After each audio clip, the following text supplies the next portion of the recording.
Ассалаумағалейкум, құрметті көрермен. Сіздермен бірге Гокут арнасы. Гокут арнасына қош келдіңіздер.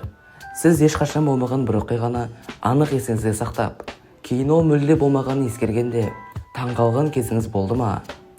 Бүгін біз мидың еш болмаған оқиғаны ойлап тауып, оны естелік ретінде қабылдауы жайлы айтатын боламыз. Видео басталмастан бұрын арнаға тіркеліп лайк баса кетіңіз. Сіздердің әрбір қолдауларыңыз мен үшін үлкен мотивация. Ыңғайланып болсаңыз, біз видеоны бастаймыз.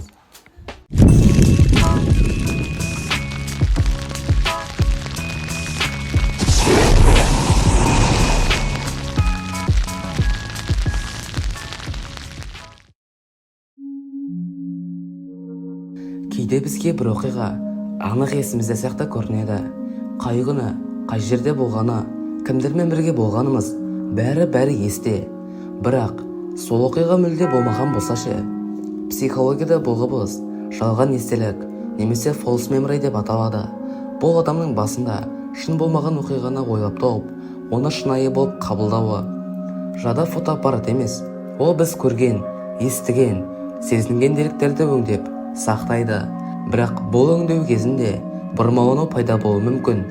Кейде біз бір нәрсені шын көрдік деп ойлаймыз, бірақ ол елес қана.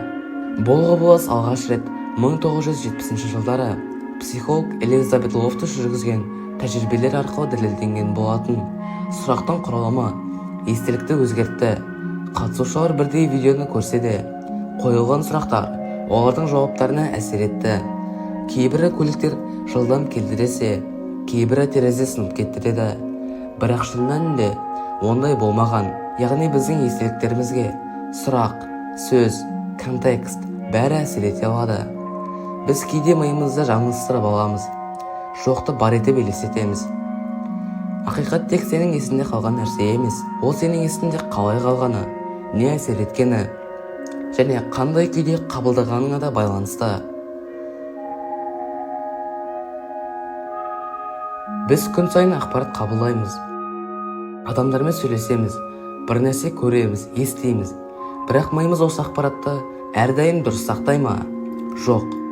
Кейде біз бір оқиғаны анық еске түсіріп тұрғандай боламыз, бірақ шын мәнінде ол мүлде болмаған. Бұл false memory, яғни жалған естелік. 2003 жылы психолог Элизабет Лофтус бір қызықты эксперимент жүргізді. Ол адамдарға «Сіз бала күніңізде дүкенде адасып кеткен едіңіз» деген жалған оқиғаны айтып берді. Ал ол оқиға мүлде болмаған.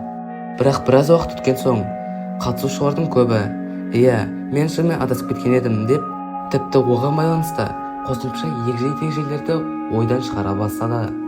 Адам бір оқиғаны жиі еске алып, қайта-қайта айтып жүрсе, ми сол ақпаратты шындыққа айналдырып жібереді. Тіпті ойдан шығарылған оқиғада естелік болып қалуы мүмкін. Тағы бір зерттеуде адамдарға бала күніндегі фотосуретімен бірге «Сен әуе шарына мінгенсің» деп жалған оқиға айтты. Бірнеше аптадан соң көп адам «Иә, мен мінгенмін» деп жалған естелікті шынайы естелік ретінде қабылдады. Тағы бір себеп әлеуметтік әсер.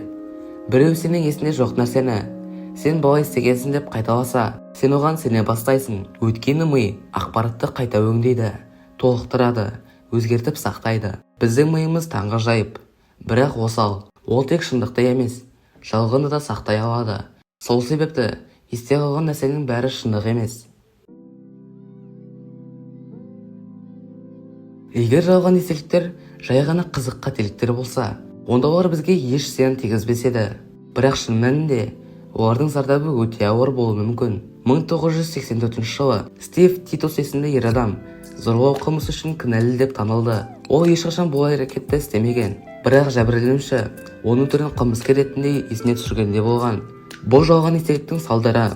Кейін ДНК арқылы шын қылмыскер табылды. Бірақ Титустың өмірі сол оқиғадан кейін ешқашан бұрынғыдай болмады. Кейде жалған естеліктер адамды өзінің өмірін өтірікке құруға итермелейді.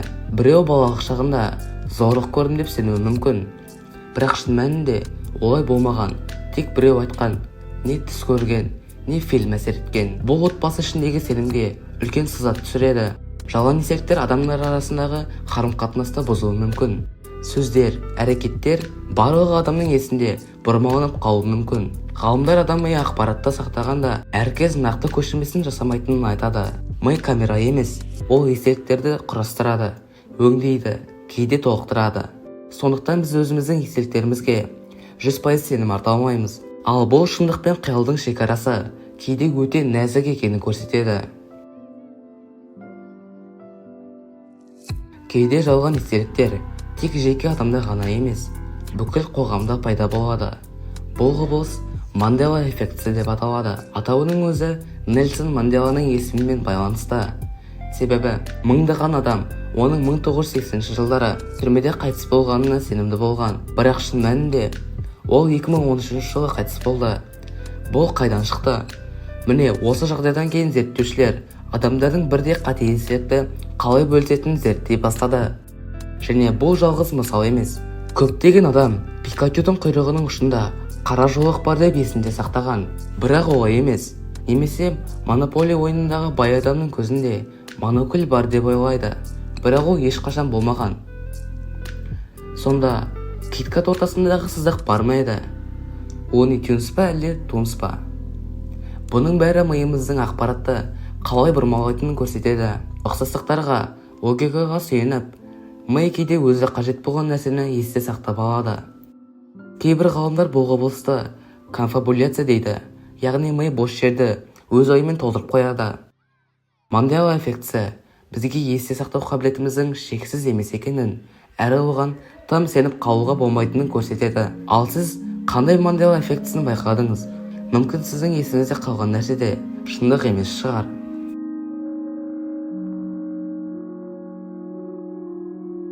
Адам миы кейде шындық пен жалғанда ажырата алмай қалуы мүмкін.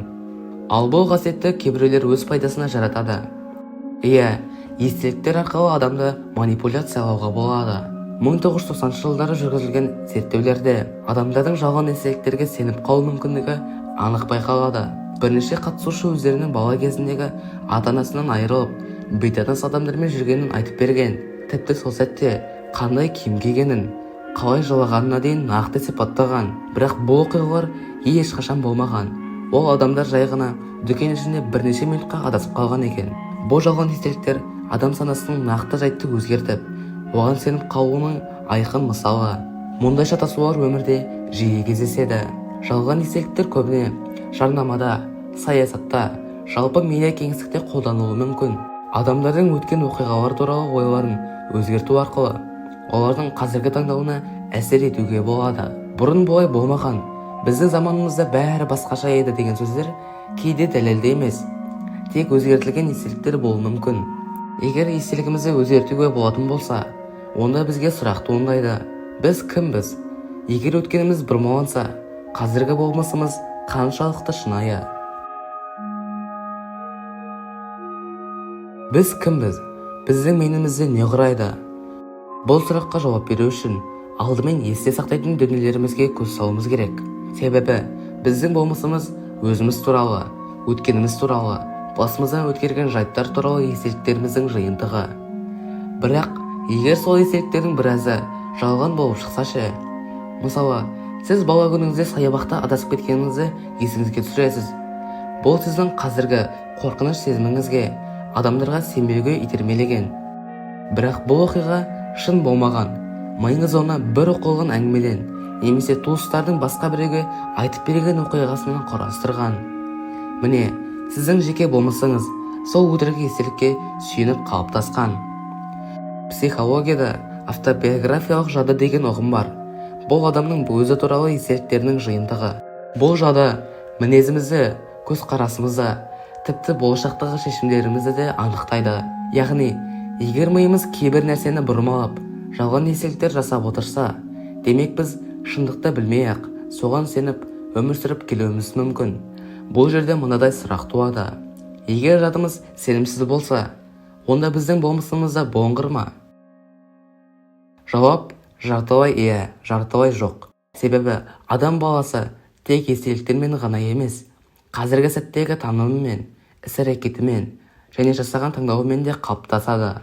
Естеліктер біздің ішкі әлеміміздің көлеңкесі, ал болмыс сол көлеңкеден шыққан шын бейнеміз. Осы сәтке дейін біз жадымыздың қалай жұмыс істейтінін, оның қалай бізді алдайтынын және жалған естеліктердің бізді қаншалықты өзгертетінін қарастырдық. Енді ойланып көрейік. Егер біздің өткеніміз бұлыңғыр, бұрмаланған, немесе мүлде жалған болып шықса, онда біз кімбіз? Біз неге сенеміз? Бұл сұрақтар қорқынышты көрінуі мүмкін, бірақ шын мәнінде бұл бостандық. Бостандық. Егер өткеніміздің бір бөлігі шындық болмаса, демек біз өз болашағымызды сол өтірікпен шектемей-ақ қалыптастыра аламыз. Яғни біз өзімізді қайта құра аламыз, өзімізге қайта сенім арта аламыз. Жалған естеліктерді мойындау әлсіздік емес, бұл ақиқатқа ұмтылудың алғашқы қадамы. Ал шындық тек дәлелде емес, сонымен қатар ниетте. Сондықтан өткеніңді қайта қарап, шын ба, өтірік пе деп сараптау өзіңе адал болудың жолы. 90 ауыз сөздің толық түйіні. Біздің ми қуатты құрал, бірақ ол кемел емес. Сондықтан шындықты іздеу тек жадымен емес, жүрекпен де жасалу керек. Видеоны осы жерге дейін толық көрген жандарға шын алғысымызды айтамыз. Егер сіз осы арнаға әлі де тіркелмеген болсаңыз, астындағы подписаться деген батырманы басып кетіңіз. Сіздермен бірге болған Гакут арнасы.